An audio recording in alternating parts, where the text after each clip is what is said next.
The classroom on Station 7 was not like classrooms on Earth. It was a large circular room with strange blue lighting that came from nowhere and everywhere at once. Students sat at desks that floated in the air, each one adjusted to fit the body of whatever species sat there.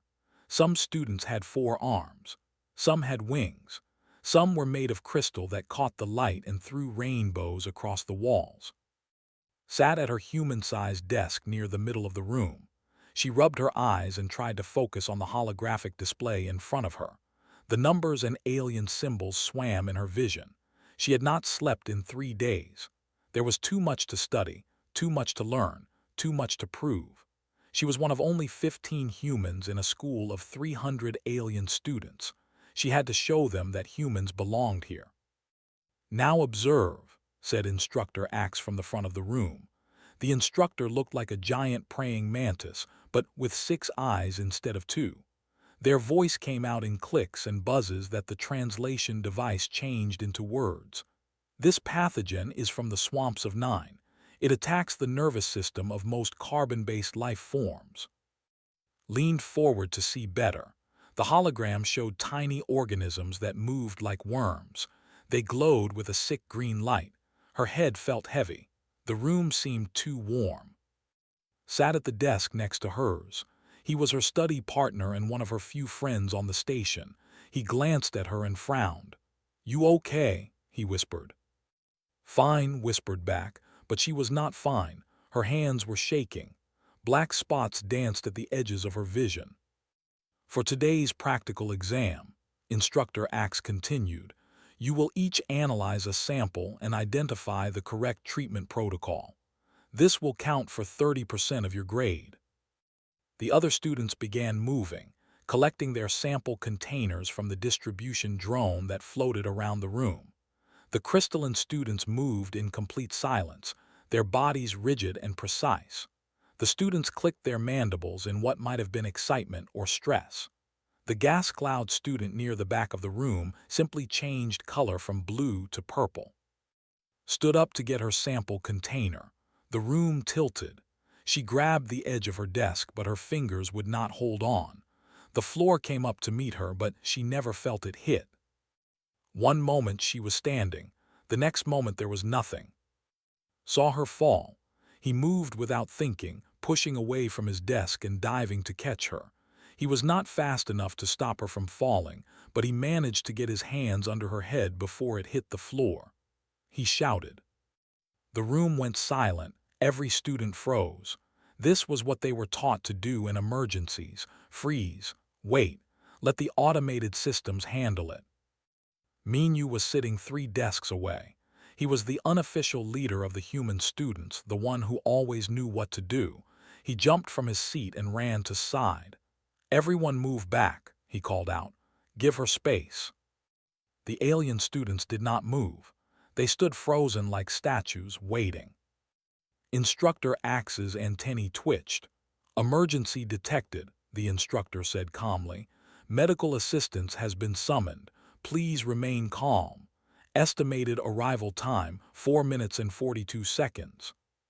"Check her breathing," Minyu said too, ignoring the instructor. Put his ear near his mouth. "She's breathing," he said, "but it's shallow." Another human student, a girl named, pushed through to kneel beside them. She was studying to be a doctor. Her hands moved quickly, checking his pulse at her wrist, then at her neck. "Pulse is fast but steady," she reported. "No obvious injuries, might be exhaustion or low blood sugar." "We should not move her," said Instructor Axe. "The medical drones are equipped with—" "4 minutes is too long," Minyu interrupted. He looked up at the instructor, his face set and determined. "The is only 2 corridors away. We can get her there in half that time." Instructor Axe's head tilted to one side. "This is highly irregular. Standard protocol requires." "With respect, Professor," Minyu said, standing up. "She's our friend. We're not waiting." A ripple of confusion went through the alien students. One of the crystalline beings made a sound like wind chimes. Query: why risk improper handling when proper assistance is en route? Minyu did not answer. He looked at another human student, a boy named who was tall and strong from playing sports. "Can you two carry her gently?" "Yes," said immediately. "I've got her," said, already moving into position. They lifted as carefully as if she were made of glass, supported her head and shoulders, took her legs. They moved in perfect coordination, something they had never practiced but somehow knew how to do. Grabbed's bag and data pad. Another human student ran to the door and opened it wide. A third student ran ahead into the corridor, already calling out, "Medical emergency, clear the path." The alien students watched in stunned silence. Physical contact with an injured party was considered dangerous. Manual transport was inefficient. Making decisions based on emotion rather than logic was illogical. Yet here were the humans, doing all three at once. Instructor Axe stood very still, processing. "I must file a report on this protocol violation," the instructor said, but there was something in their voice that might have been curiosity. Minyu was the last human to leave the classroom. He paused at the door and looked back at the frozen alien students. "You can wait for the drones if you want," he said, "but we take care of our own." Then he was gone, running after the others. In the corridor, the humans moved like a single organism. They called out warnings to people ahead. They supported each other as they ran, and held steady, never jostling her, never moving too fast or too slow. Other aliens in the corridor pressed themselves against the walls and stared. A group of avian students fluttered up to the ceiling to get out of the way. A security drone followed the running humans, confused by their actions. His face was pale. Her breathing was still shallow, but she was not alone. She was surrounded by her own kind, and they would not leave her behind. Not for protocol, not for logic, not for anything. This was what it meant to be human. This was what made them different from every other species in the galaxy. They did not calculate optimal outcomes. They did not wait for proper procedure. When one of them fell, the others carried them. No matter what. The corridors of Station 7 were designed for calm, orderly movement. Wide and smooth, with gentle curves and soft lighting, they were meant to prevent panic and promote efficiency. The designers had never imagined a group of humans running at full speed, carrying one of their own. His arms were already burning from holding his weight, but he did not slow down, matched his pace perfectly, both of them moving together as if they had practiced this. They had not. They had never discussed what to do in an emergency. They just knew. "Turn left here," called out the student who was running ahead. Her name was, and she was small but fast. She had already memorized every route on the station, as most humans did within their first week. The aliens used navigation systems. Humans just remembered. They rounded the corner and nearly collided with a group of students. They scattered, their antennae waving in distress. One of them tried to speak, but the humans were already past, leaving only the echo of their footsteps. Ran beside, keeping her eyes on his face. "Her color's getting worse," she said, trying to keep her voice steady. "We need to hurry." "How much further?" Minyu asked from behind them. He was making sure no one got left behind, keeping the group together. 30 seconds, called back. A medical drone finally appeared, floating down from a side corridor. It was a smooth silver sphere with multiple arms folded against its body. "Please stop," it said in a pleasant, emotionless voice. "I am equipped to handle this situation. Transfer the patient to me." "No time," Minyu shouted without stopping. "Just follow us if you want to help." The drone hesitated. Its programming did not include protocols for patients who refused assistance.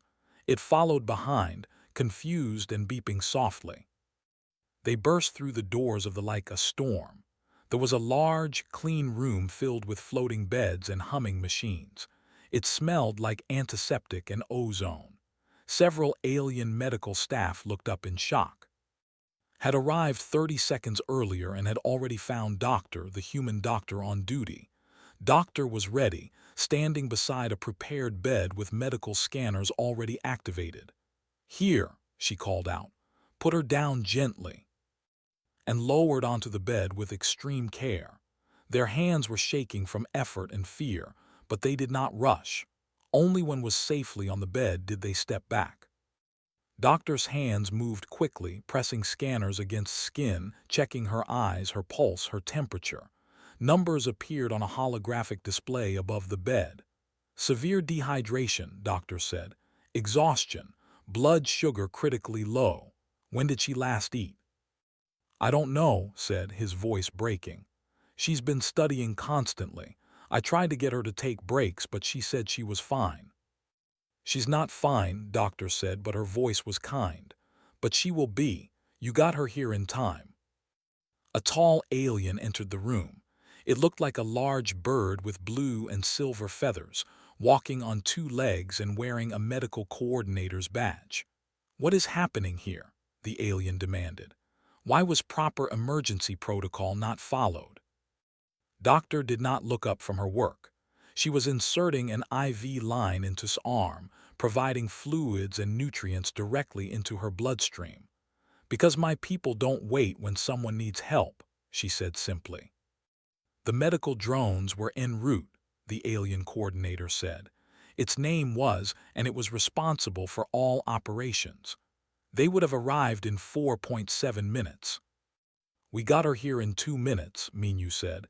He was still breathing hard from running. "That's 2.5 minutes faster." "The drones are trained for proper handling," said, its feathers ruffling. "You could have caused further injury." Stepped forward. She was small, but she did not back down. "We checked her vitals. We supported her head and spine. We moved her carefully and quickly. We did everything right." "You violated station emergency protocols," insisted. "We saved our friend," Minu said, and his voice was hard as steel. Looked around the room. All the human students were still there, standing in a loose circle around's bed. None of them were leaving. This confused greatly. The medical situation was being handled by a professional. There was no logical reason for them to remain. "You should all return to your classes," said. "She is receiving proper care now." No one moved. "Did you not hear me?" His voice rose slightly. "There is nothing more you can do here." "We're staying," said quietly. "This is highly irregular. Waiting protocols clearly state." "We don't care about protocols," said. "She's alone and unconscious. We're not leaving her alone." Doctor looked up from her work and smiled at the students. "It's okay," she told. "Let them stay. It won't hurt anything." Made a sound like an exasperated sigh. "I will need to file an incident report. The station commander will want to review this protocol violation." "File whatever you need to," doctor said, turning back to her patient. "But these students did nothing wrong. They did what humans do." Within the hour, word had spread throughout the entire station. The humans had carried one of their own to the... They had ignored protocol. They had run through corridors. They had refused to wait for proper assistance. And strangest of all, they were still sitting in the... waiting for their friend to wake up. Alien students began gathering outside the... peering through the windows. They whispered to each other in dozens of different languages. A crystalline student stood perfectly still, studying the humans with fascination. "They are inefficient," it said to another crystalline nearby. "Yes," agreed the second crystalline. "But observe how they position themselves around the injured one. It is a protective formation, even though there is no threat." "Emotional response to medical emergency," noted the first crystalline. "Illogical yet consistent with their species." Inside those eyes fluttered open.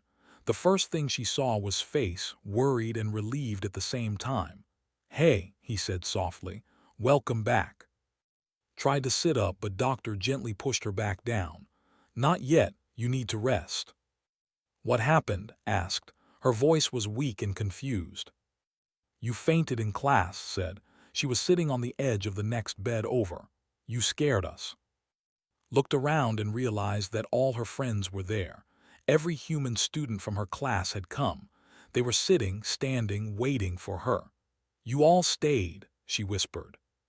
"Of course we stayed," Minyu said.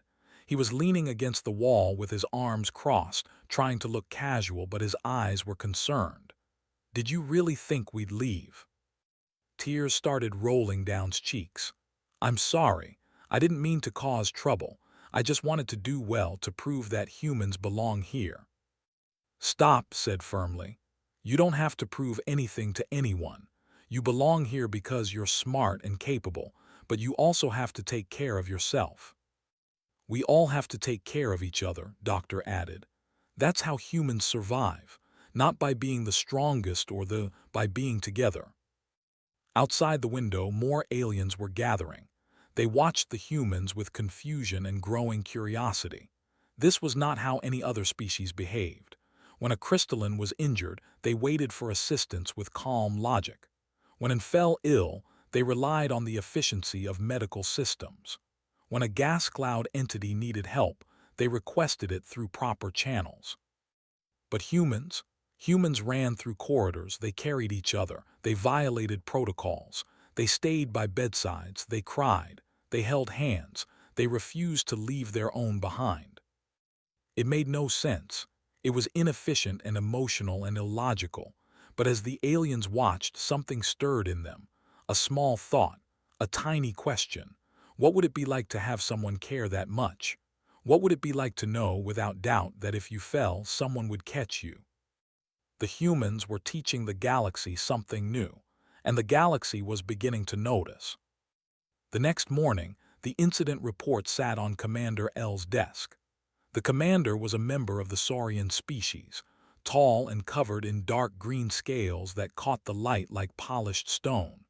He had run military stations for 40 years and prided himself on order, efficiency, and proper procedure.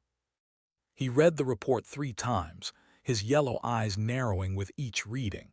15 human students violated emergency protocol, he said out loud to himself. They manually transported an unconscious patient. They ignored direct instructions from station medical systems. They refused to disperse when ordered by medical coordinator.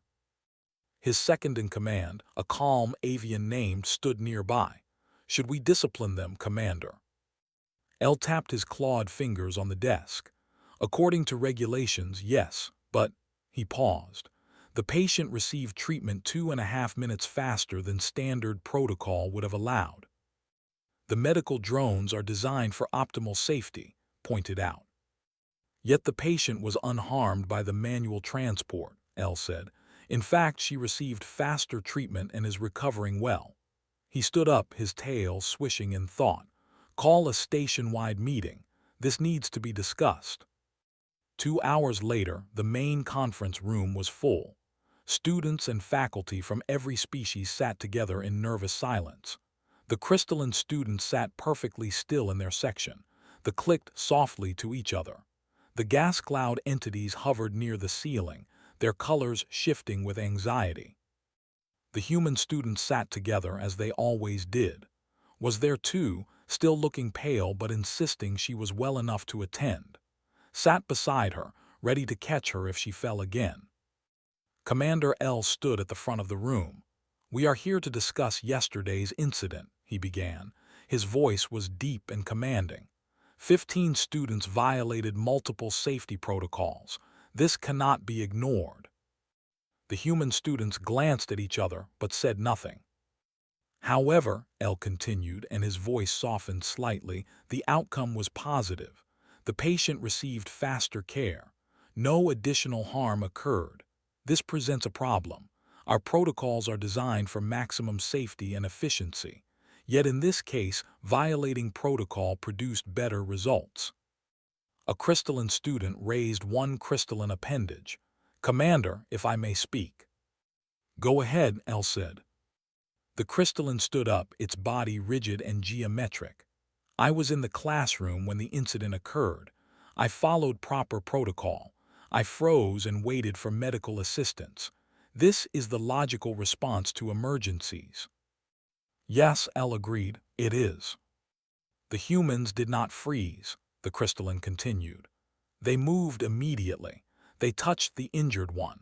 They made rapid decisions without consulting automated systems. From a logical perspective, this introduces many variables and potential errors.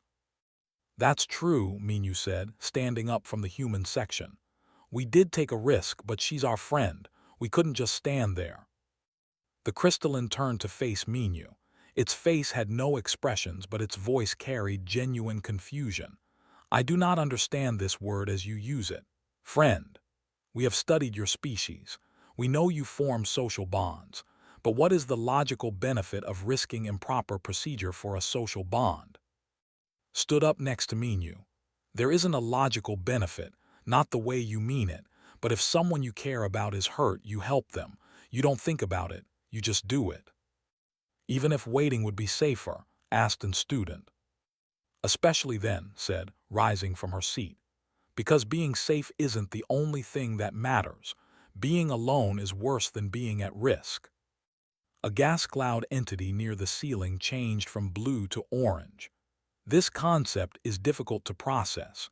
You prioritize emotional comfort over physical safety. We prioritize both, Doctor said. She had been sitting quietly in the back, but now she walked to the front of the room. As a doctor, I can tell you that emotional state affects physical recovery. Patients who feel cared for heal faster. Patients who feel abandoned often get worse, even with perfect medical care. Commander L nodded slowly. I have read about this in human medical journals. Your species has documented this effect extensively. It's not just medical, said another voice. Everyone turned to see Counselor standing in the doorway. He was an older human man with gray hair and kind eyes. He served as the station's cultural liaison. It's how humans survive everything. We're not the strongest species. We're not the fastest or the most advanced, but we have each other. He walked into the room and the crowd parted for him. Every species here has natural advantages. The crystallines can process information faster than any computer. They can survive in environments that would kill most other beings. The avians can fly. The gas clouds can change form. What do humans have? No one answered. We have each other, said simply. We bond, we care, we protect. When one human is in trouble, others come running. It's not a choice. It's not a strategy. It's who we are. An elderly alien appeared at another door. This was Professor, who taught comparative civilizations. Professor was from one of the oldest species in the galaxy, a being that looked like flowing water given solid form. When Professor spoke, everyone listened. I have taught at this academy for 300 years, Professor said, their voice like waves on a shore. I have seen every species respond to emergencies. The crystallines freeze and calculate. They defer to hive hierarchy. The avians seek high ground and observe. Each species has their evolved response, shaped by millions of years of survival. Professor flowed closer to the human students. Humans are unique. In every emergency simulation we run, humans do the same thing. They gather. They protect the weakest among them. They refuse to leave anyone behind, even when leaving them would increase survival chances for the group. That sounds inefficient, noted a crystalline student. Does it? Professor turned to the crystalline. Tell me, in the survival simulation last month, how many crystalline students survived? 73%, the crystalline answered. An acceptable outcome. And how many humans survived? Minyu spoke up. All of us, we all made it. All of them, Professor repeated, letting the words hang in the air. Every single human survived because they worked as a unit. They shared resources. They protected the injured. They made decisions together. Individually, humans are not impressive, but together they are nearly impossible to stop. The room fell silent. Aliens looked at the human students with new eyes. The humans sat together not because they had been told to, but because that's where they wanted to be, near each other, supporting each other. Commander L cleared his throat. After reviewing all evidence and testimony, I have made a decision. The human students will not be disciplined for yesterday's actions. Instead, their response will be documented as human emergency protocol and added to our database. A ripple of surprise went through the room. However, Elle continued, we will also be conducting additional research. If emotional support genuinely improves medical outcomes, then perhaps our protocols need adjustment. We must always seek the best outcomes, even if that means changing long-established procedures. He looked directly at the human students. You have shown us a different way of thinking. Whether it is superior remains to be seen, but it is certainly effective. After the meeting ended, aliens crowded around the humans asking questions. A young crystalline approached hesitantly. This word, friend, it said. How does one acquire a friend? Smiled, you just talk to people, you spend time with them. You help them when they need it and they help you. It's not complicated. But how do you determine who is worth this investment of time and emotional energy? The crystalline asked. Everyone is worth it, said simply. That's the secret. Everyone deserves kindness. Everyone deserves care. You don't have to earn it. The crystalline stood very still, processing this information. It was contrary to everything in its logical worldview. Resources should be allocated efficiently. Time should be spent where it produces maximum benefit. And yet, the humans seemed happy. They seemed strong despite their inefficiency. How could that be? Later, sat in her dorm room with. She was supposed to be resting, but she was already back to studying, though at a much slower pace. Had made her promise to sleep at least 8 hours a night and eat 3 meals a day. Do you think they understand? Asked. The other species, I mean, do you think they get it? Shrugged, maybe not yet, but they're trying, that's a start. I never thought fainting in class would cause such a big discussion, said with a weak laugh. You didn't just faint, said. You showed them something they'd never seen before. You showed them what it looks like when humans care about each other. Was quiet for a moment, then she said, thank you for not leaving me. Looked at her like she had said something crazy. We would never leave you, not ever. That's not what humans do. And in that simple statement was everything that made humanity special. They would never leave each other behind, no matter what. 3 weeks after the incident, the effects were still spreading through Station 7 like ripples in water. The Academy had officially documented Human Emergency Response Protocol in their databases, but that was just the beginning. Something deeper was happening, something that could not be captured in reports or procedures. In the cafeteria during lunch, a crystalline student named sat alone as usual. Crystallines did not need social contact to thrive. They were perfectly content in solitude, efficiently consuming nutrients while processing the day's lessons. Had eaten alone every day for 2 years and never felt any discomfort about it. Until today. Today, noticed the humans. They always sat together at a large table in the corner, laughing and talking and sharing food from each other's plates.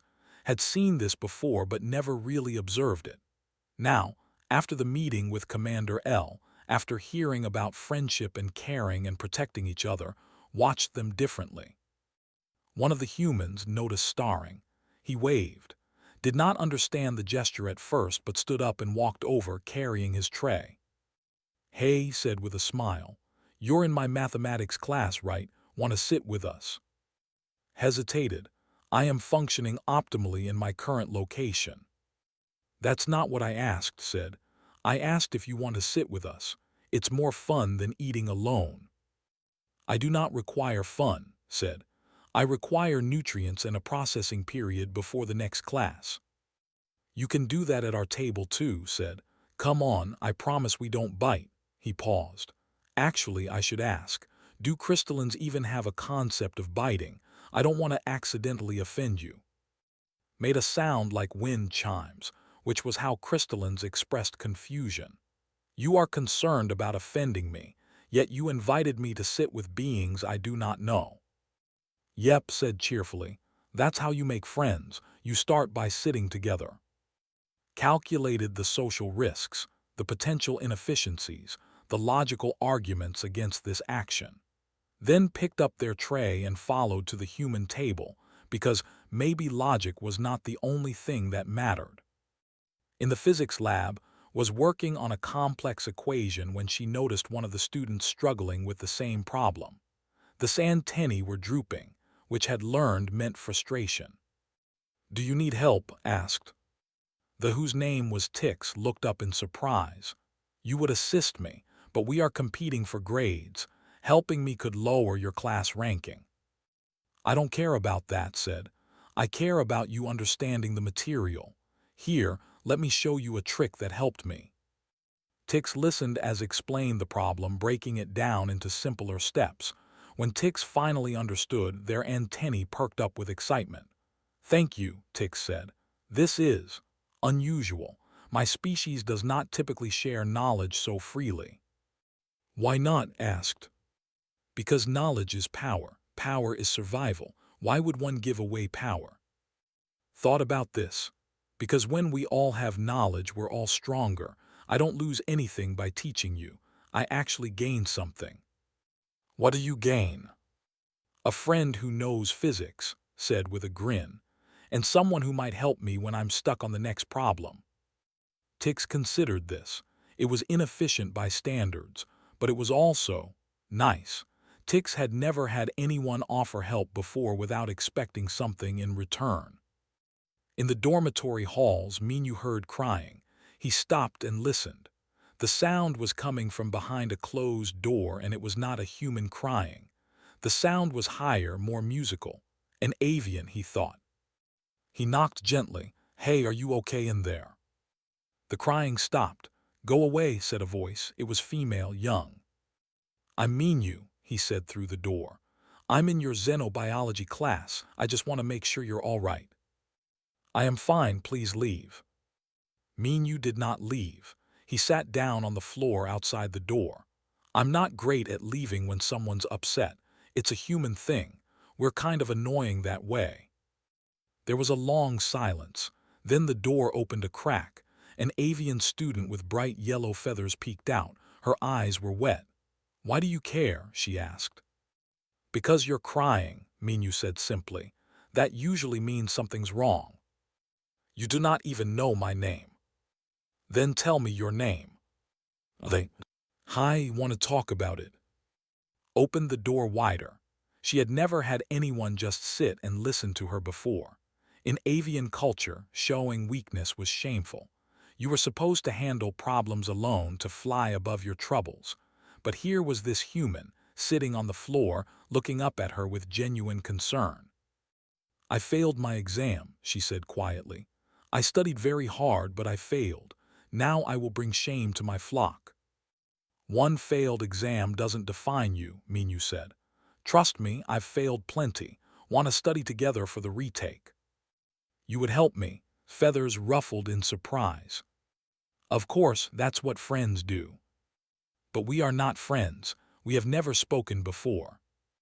Minu smiled. "We're speaking now, aren't we?" These small moments were happening all over the station. Humans reaching out. Aliens learning that maybe, just maybe, there was another way to exist. Not everything had to be calculated. Not every interaction had to have a purpose. Sometimes you help someone just because they needed help. In Counselor's office, there was a line of alien students waiting to talk to him. This was unprecedented. Normally, aliens did not seek emotional counseling. They had no framework for it. But they had questions, so many questions. A gas cloud entity drifted into his office, its colors swirling nervously. "Counselor," it said, "I do not understand something." "What's that?" asked kindly. "Today in class I made an error. A human student noticed and corrected me, but they did not report the error to the instructor. They did not gain any advantage from my mistake." "Why?" "Because they didn't want you to feel bad," explained. "Humans try to protect each other's dignity. Even strangers. Even strangers." The gas cloud shifted colors from blue to green to purple, processing this. "This is inefficient," it said, but there was doubt in its voice now. "Is it though?" asked. "Tell me, how did you feel when that student helped you?" "I felt grateful, relieved. I felt positive emotions toward that student." "And if you see that student struggling in the future, what will you do?" The gas cloud was silent for a moment. "I would help them," it said slowly, understanding dawning. "The inefficiency creates a bond. The bond creates cooperation. Cooperation creates strength." "Now you're getting it," said with a smile. Back in the xenobiology class where it all started, Instructor Axe was teaching about symbiotic relationships between species, was taking notes, looking much healthier now.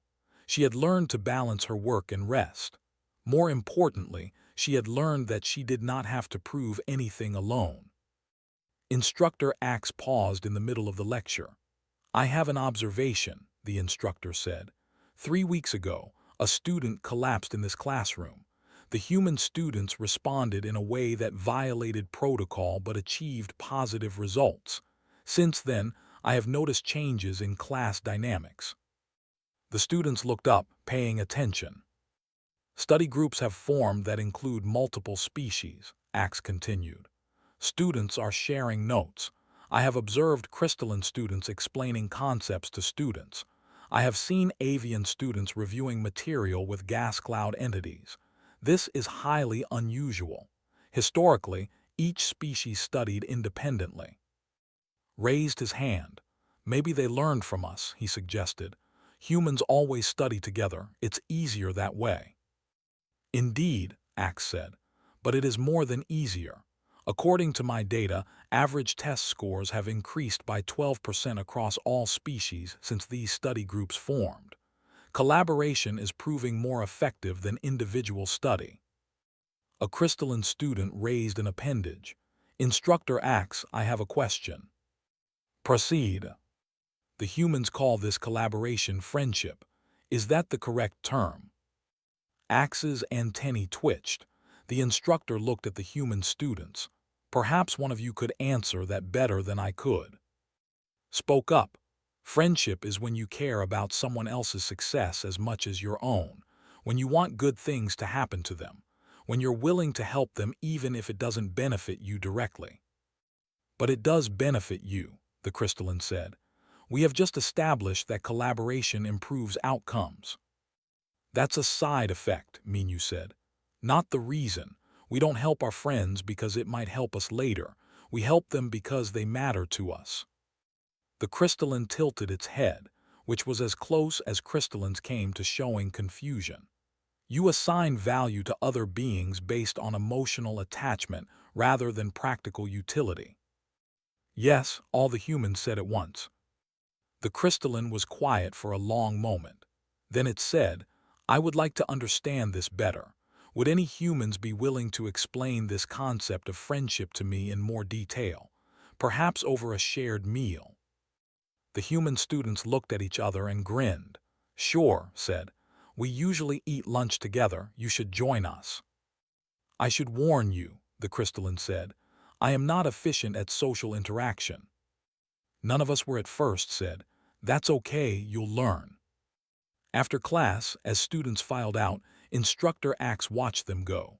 Humans walking with crystallines, talking with avians, gas clouds drifting alongside beings they would never have approached before. One student fainting had started all of this. One act of caring had rippled outward, changing everything. The instructor made a note in their private log. Hypothesis: human emotional bonding is not a weakness. It is an infectious strength that spreads to other species. Further observation required. The galaxy was learning, and the humans, without meaning to, were teaching. 2 months after fainted in class, Station 7 looked the same on the outside. The corridors were still wide and smooth. The lights still glowed with that soft blue color. The classes still ran on precise schedules. But on the inside, everything had changed.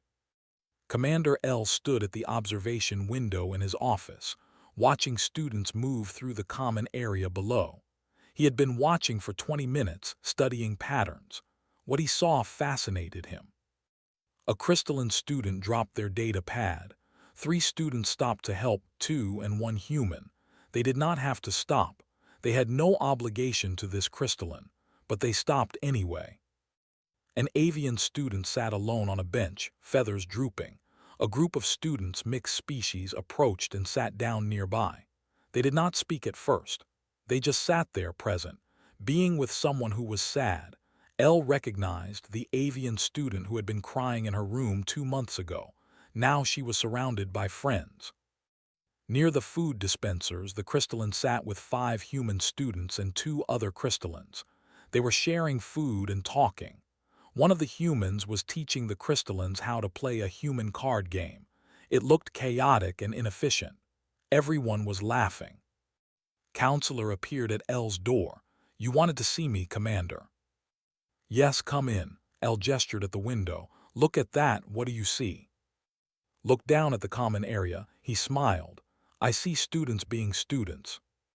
I see something I have never seen in 40 years of running stations," Elle said. "I see species mixing voluntarily, not for assignments, not because they have to, because they want to." "The humans taught them well," said. "Did they teach or did they simply exist?" Elle turned from the window. "I have been thinking about this. The humans never gave lectures on friendship. They never held seminars on emotional bonding. They just lived the way they always live, and somehow it spread." "That's how culture works," said. "You can't teach it in a classroom, you have to live it." The other species saw how humans treat each other and thought, "I want that too." Elle nodded slowly. "I was wrong about them, about you. I thought human emotions were a weakness. I thought protocols and efficiency were superior, but I am seeing better outcomes now than ever before. Student satisfaction is at an all-time high. Academic performance is improving. Even conflict resolution has become easier. Students who have friends are less likely to fight. People who feel cared for don't need to lash out." Agreed. "I am writing a report to the Galactic Academy Council," Elle said. "I am recommending that all Academy stations implement programs to encourage cross-species friendship.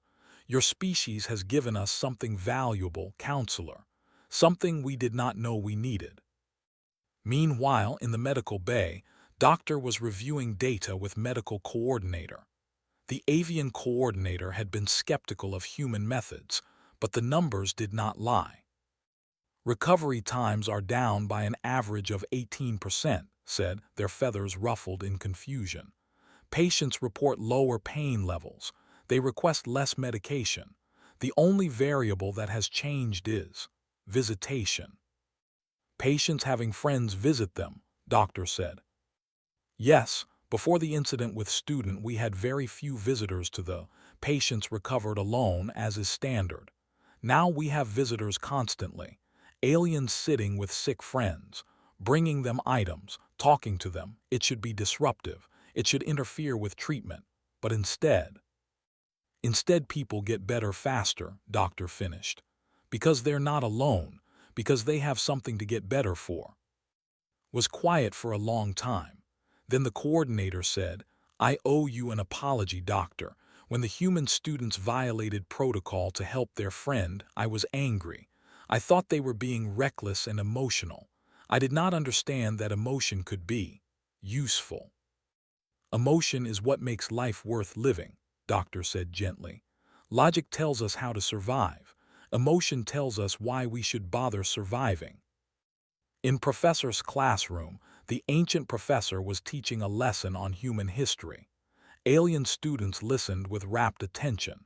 Ever since the incident, interest in human culture had exploded. Students wanted to understand these strange beings who cared so much about each other. "Earth was not an easy world," Professor explained. "Humans had to survive predators, diseases, natural disasters. They were not the strongest species on their own planet. Physically, they were weak. They had no claws, no armor, no venom. What they had was each other." A crystalline student asked, "How did weakness become strength?" "By making it not weakness," Professor said. "Humans formed tribes, families, communities. They protected the young together. They hunted together. They shared food. If one human tried to survive alone, they would fail. But together, humans became the dominant species on Earth. So friendship is a survival strategy, and students said. It is more than that, Professor corrected. It started as survival, yes, but it became something deeper. Humans do not just keep each other alive. They make each other's lives better. They create art together. They play together. They laugh together. They mourn together. Survival is only the beginning. The rest is what makes them human. Who was in the class raised his hand. Professor, can I add something? Of course. Stood up. You're all trying to understand friendship like it's a tool or a strategy, but it's not. Friendship is just caring about someone, wanting good things for them, being happy when they're happy, being sad when they're sad. You don't do it because it's useful. You do it because they matter to you. But how do you determine who matters? Asked the crystalline. Everyone matters, said simply. That's the whole point. Every person you meet could become important to you. You just have to give them a chance. After class, walked with to the cafeteria. She was completely healthy now, eating regularly, sleeping well, balancing her studies with rest. She had also stopped trying to prove herself constantly. She knew she belonged. It's weird, said as they walked. I fainted in class 2 months ago and it changed everything. I didn't mean to start anything, I just fell. You didn't start it, said. We did by caring about you, by carrying you, by showing everyone else what humans do. They entered the cafeteria. The human table was huge now. It had started with just 15 humans, but now there were crystallines sitting there, avians, even a gas cloud entity hovering nearby. The table had expanded to accommodate everyone who wanted to sit together. The crystalline waved at them. We saved you seats. They sat down, and immediately the avian pushed a tray toward. I got you the good vegetables. You need to eat healthy. Thank you, said touched. Minu was teaching a group of aliens how to play a human game called Two Truths and a Lie. They were terrible at it, but they were laughing and having fun. Was helping a student with homework. Was arm wrestling with a crystalline, which should have been impossible, but they were both trying anyway. This was normal now. This was just how things were. An announcement came over the station speakers. Attention all students. This is Commander L. We will be conducting an emergency drill in 10 minutes. Please prepare accordingly. The cafeteria went quiet. Emergency drills were standard, happened once a month. But everyone remembered what happened last time. Everyone remembered how different species responded differently. 10 minutes later, the alarm sounded. A simulated fire in Section 7.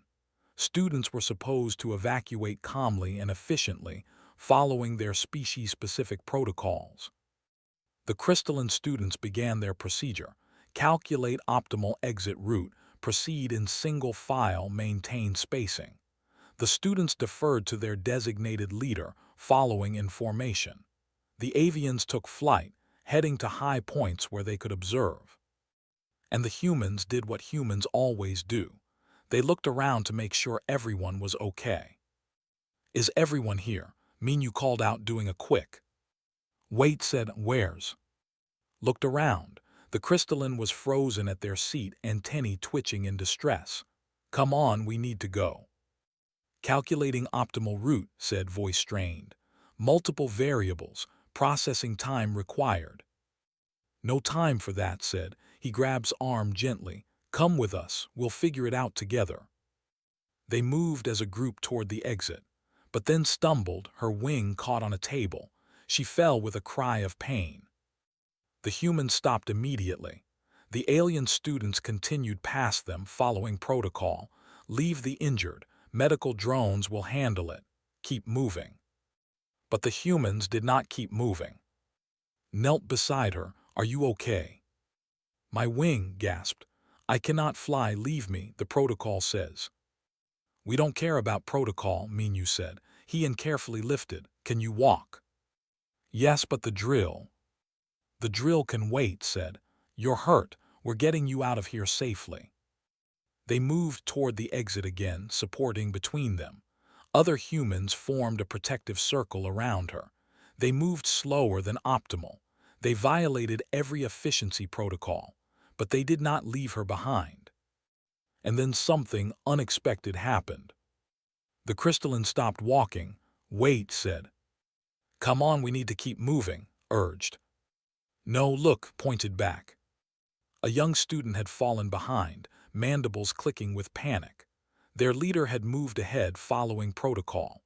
The young one was alone, confused, scared. Without speaking, turned and walked back. The humans watched in amazement as the crystalline approached the "Come with me," said. "You should not be alone." They looked up in shock. Crystallines did not help other species.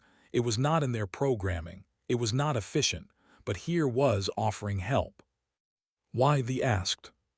"Because that is what friends do," said simply. They all made it to the evacuation point together. They were not the first group to arrive. They were not the most efficient. But when they arrived, they were all accounted for. No one left behind. No one alone. Commander L observed the drill results. Other groups had evacuated faster, with better efficiency ratings. But the mixed group with the humans had something else in their report. 0 individuals left behind. 100% cooperation. Multiple species working as a single unit. He made a note. Human-pack bonding has successfully transferred to other species. Recommend updating emergency protocols to account for group cohesion behavior. Initial hypothesis confirmed. Emotion is not a weakness. It is a different kind of strength. That night sat in her room, working on a paper about xenobiology. But she kept getting distracted by messages on her data pad, asking if she wanted to study tomorrow, thanking her for helping during the drill, sending her a link to an article about human social behavior with a note that said, "I am trying to understand. It is difficult but rewarding." She smiled. 2 months ago she had been alone, desperate to prove herself, working until she collapsed. Now she was surrounded by friends from half a dozen species. She did not have to prove anything anymore. She just had to be herself. She had not meant to change anything. She had just fainted in class, but her friends had carried her, literally and figuratively. And in doing so, they had shown the galaxy something it had never seen before. What it looked like when people cared about each other. What it looked like when no one was left behind. What it looked like when emotion and logic worked together instead of against each other. The galaxy was a better place now. Not because of advanced technology or superior logic or optimal efficiency, but because a group of young humans had done the most human thing possible. They had cared, and in caring they had taught everyone else how to care too. And that, in the end, was the greatest strength of all.